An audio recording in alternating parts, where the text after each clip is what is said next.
Should I drop Gus Bus? No plans on playing him for Breida, just in case Barkley's neck keeps him out. And this is a smart move. This is a very, very smart move. Saquon Barkley reportedly dealing with a neck injury. For those who are just tuning in, he's officially listed as questionable.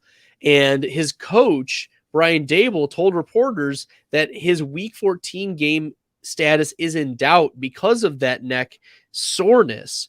He was limited on Friday, so questionable, and you should be picking up a player like Matt Breida off of your waiver wire because Breida is a very high upside type of running back. Right now, Matt Breida is the consensus running back 51, and I think that's just too low.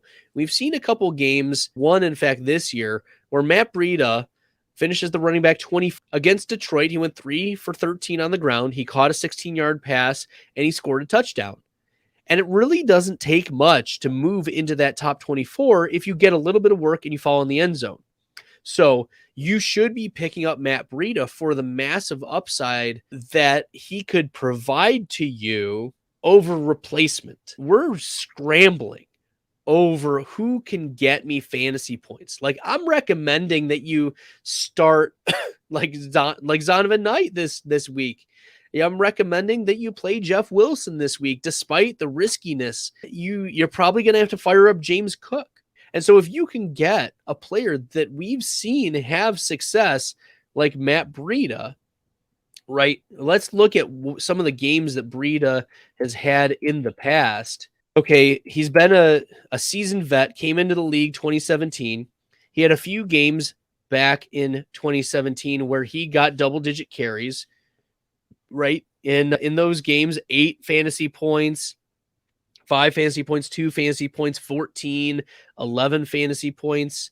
And then in 2018, Matt Breida, there were games where he got 17 carries, 16 carries. One of the games, 26 fantasy points against the New York Giants, 17 for 101 and a touchdown. This was 2018. Week 2 against Detroit in 2018, 11 for 138 and a touchdown. This is what Matt Breida did in year 2. Year 3, 2019, 15 for 78, 11 for 114, 12 for 121. This was 2019. In 2020, 12 for 86. 2021, 5 for 51. He has big burst ability, despite the fact that he's 27 years old. He has a few years under his belt. But if Matt Breida gets some work, like even last year, there was a game against the New York Jets, Week 10, where Breida came out. He only played 14% of snaps. He was with the Bills at the time. 3 for 28 on the ground. 3 for 28 on the ground. Had the touchdown. 3 receptions for 22 yards.